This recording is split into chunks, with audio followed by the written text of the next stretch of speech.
وعلى آله وصحبه أجمعين سبحانك لا علم لنا إلا ما علمتنا إنك أنت العليم الحكيم سبحانك لا فهم لنا إلا ما فهمتنا إنك أنت الجواد الكريم وقل ربي زدني علما.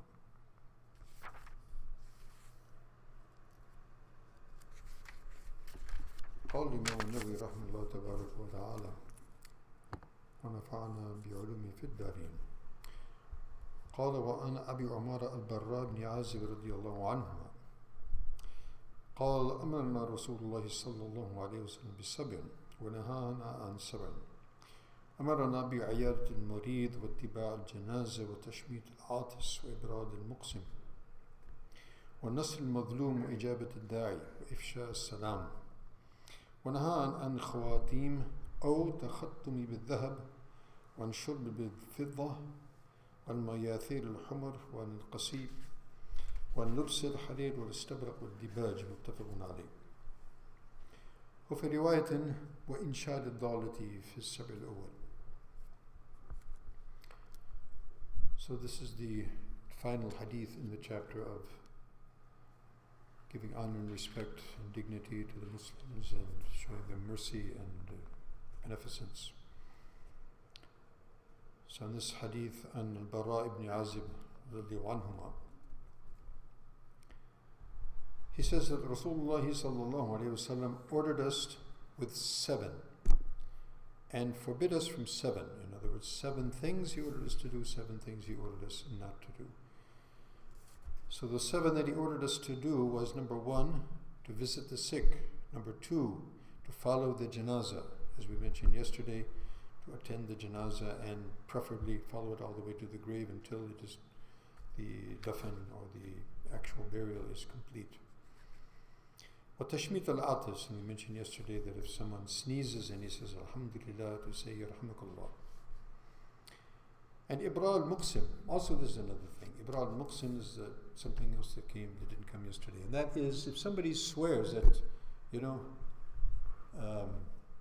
Wallahi I'll do this, Wallahi I won't do that, or Wallahi if you do this. So you shouldn't, be a means of him breaking his oath. You should try and help him to make his oath. There's a very interesting story about that. That Sayyidina Muawiyah radiallahu anhu, while he was Khalifa, so he distributed a number of, we call them nita, they're a kind of maida, or a tablecloth that was made out of leather, probably was a very good quality anyway. So he distributed among people in Damascus. And one old, very sort of prominent fellow of Damascus, he didn't like the quality of it. And so he said, if I see Muawiyah, I'm going to give him a slap. So this khabar actually reached Muawiyah, and this fellow he met him one day.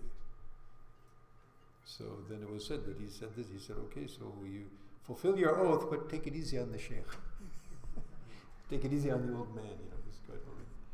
So even though he was Khalifa, but he helped the fellow, fulfill their oaths. Don't be a means of them breaking their oaths. At the same time, don't unnecessarily make oaths, and swear by that you'll do this or you'll do that.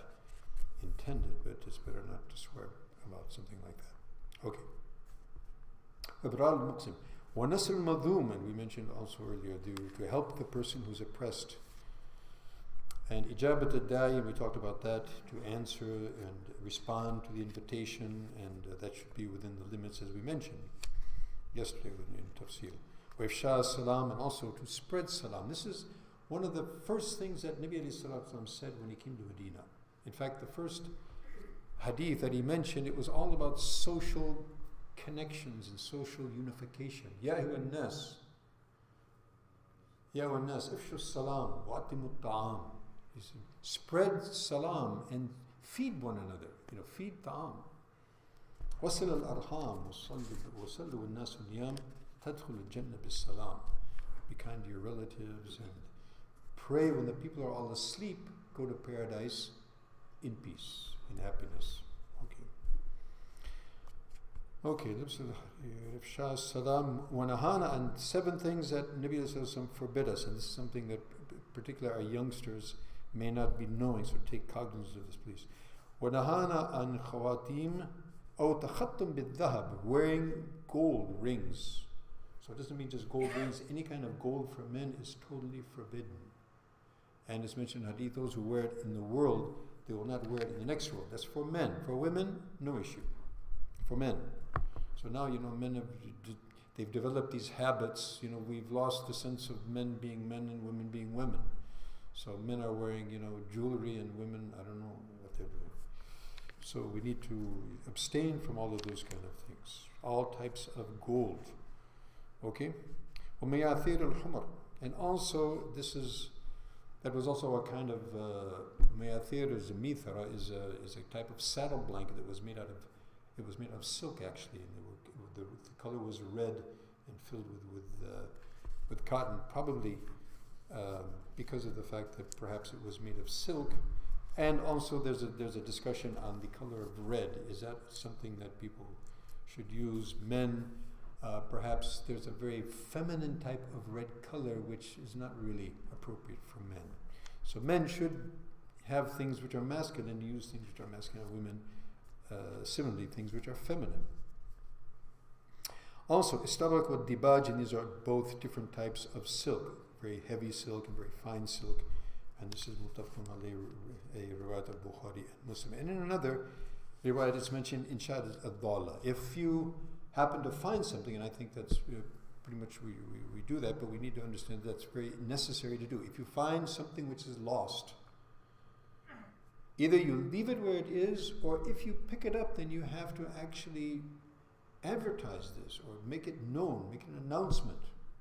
And if it's something that has value for a significant amount of time, the fuqaha have mentioned for 1 year. It's also mentioned in hadith actually. For 1 year, you have to keep on announcing that we have this and this and this. And ultimately, if nobody finds it, then you do with it what you like. But if that person does eventually show up, then you'll have to actually guarantee for that thing and replace it or give it to him at that particular time. So may Allah subhanahu wa ta'ala give us tawfiq to understand the sanctity of Muslims and their rights and honor those rights and fulfill them. Ameen.